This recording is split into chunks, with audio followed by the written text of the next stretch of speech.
Against the inky canvas of night, the old family house looms, its windows like vacant eyes staring into oblivion.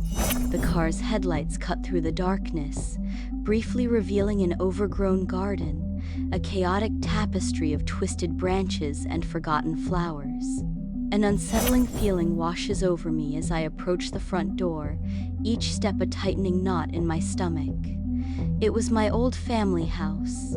I have not been here since we moved away. The symphony of sorrow intensifies as rain lashes against the walls, each drop a mournful note echoing through the night. I hadn't been back in years, but something about last week pulled me back. The air is heavy, saturated with the scent of decay and the weight of forgotten memories. She passed last month. I needed closure. The house was exactly the same, and completely different. The flashlight beam steadies, focusing on a shrouded chair, its outline barely visible. A sense of unease lingers, the silence amplifying the feeling of being watched. My childhood bedroom is shrouded in shadows, moonlight painting the scene with an eerie glow. Even the walls felt like they were watching. The moonlight casts long, distorted shadows from the old wooden closet, deepening the room's unsettling atmosphere. That's when I started remembering things I never wanted to. Nights I used to hear whispers behind the walls. Nights I used to hide. Then knot tightens in my stomach as memories stir. The room a silent witness to forgotten stories. Of course, no signal. I used to draw things I didn't understand. Why was I always drawing that boy? It was just one night. That's what I told myself. Whisper, wake up. What is that I hear? A faint creaking pierces the silence, igniting a spark of unease. The sound intensifies, each echo amplifying the growing dread. Something was wrong.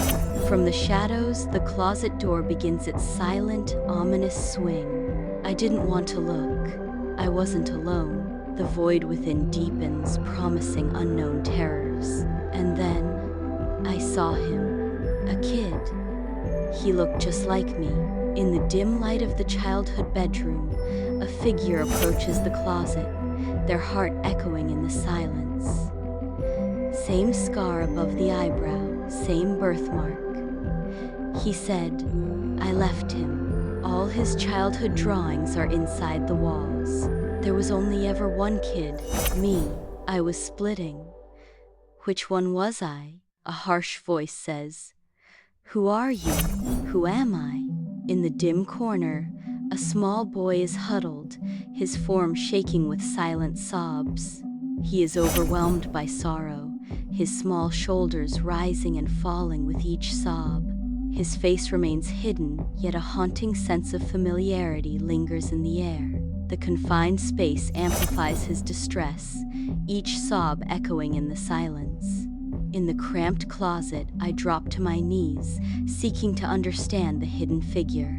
Gently, I break the silence. Hey, are you okay? A small voice pierces the quiet, filled with an eerie warning.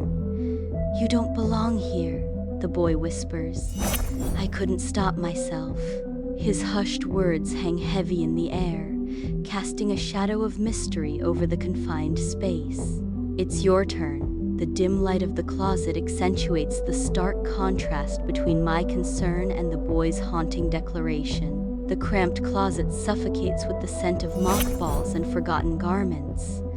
It wasn't a closet anymore. It was a memory, stretched out. She sees the boy, sitting in the far corner. He was still crying. In the confined space, I demand, what's your name? Boy slowly looks up. You promised you'd come back, a voice echoes from the depths of the closet. I'm you. Stunned, I retort in disbelief. I forgot about him. That's impossible. Confined within the suffocating closet, the boy's devastating confession lingers, heavy and inescapable. They said I dissociated, created an imaginary twin. No, it's true. He sobs, his words echoing like a haunting revelation in the cramped space. I'm the real you. You're just a copy. When they heard us, I hid. The world tilts, the closet spinning into a vortex of disbelief and dread. But I was never fake. Boy, you buried me here. I traded you for safety. Boy, now you stay. It was his turn. Stumbling backward, I gasped for air, the chilling words reverberating through my mind. We were the same, and we weren't. No, no, please. The room warps before my eyes, every familiar object now alien and unsettling. The walls seem to close in, the shadows deepening as reality frays at the edges. A sense of profound unease settles as the room's comforting facade crumbles, replaced by a sense of surreal distortion. Every corner of the room seems to twist, as if the very foundations of my childhood are dissolving. The air grows heavy, the silence amplifying the unsettling transformation of a once familiar sanctuary. In the dim light of the childhood bedroom, I confront my reflection in the dusty mirror, a stranger staring back. A chilling question lingers. Is it really me, or a phantom wearing my face? A ghostly overlay flickers across my face, revealing the boy beneath. The boy's face emerges, a haunting presence replacing my own in the glass. In the stillness of the childhood bedroom, rationality battles the impossible. The room is draped in shadows, and the boy's presence is undeniably real. The boy begins to morph into the woman. A chilling realization dawns. This is no mere nightmare. The tangible weight of the boy's gaze pins her down. Trapped in a waking nightmare, escape seems impossible. The childhood bedroom transforms into a prison of the mind. I step back into the closet, a resolve hardening in my gaze as I brace myself for whatever awaits. Light flickers. Boy begins to morph into a man. He was replacing me. She pounds on the closet walls, amplifying the mystery. Her eyes open. They're the boy's now. The closet feels smaller, the shadows deeper. Man whispers, "I'm still in here." A chilling whisper breaks the silence. "I want my life back." The voice hardens, laced with venomous intent. "You stole it from me."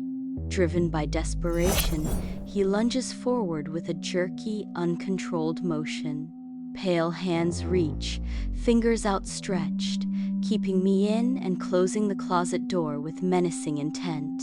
I awaken abruptly, ensnared within the bedsheets, the darkness of the room amplifying the stillness.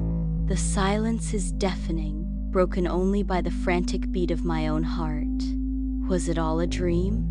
My gaze is drawn towards the closet, where a sliver of darkness hints at secrets unknown. The closet door stands slightly ajar, an invitation into the unknown. My trembling hand reaches for the handle, as if drawn by an unseen force. Sometimes we bury things to survive. A chilling realization washes over me. The closet is empty, but some parts stay buried alive. As I turn to leave, a sinister smile appears in the mirror. Who are you today? Who are you today? Would you open your closet? Comment. I remember if you saw him too. Don't forget.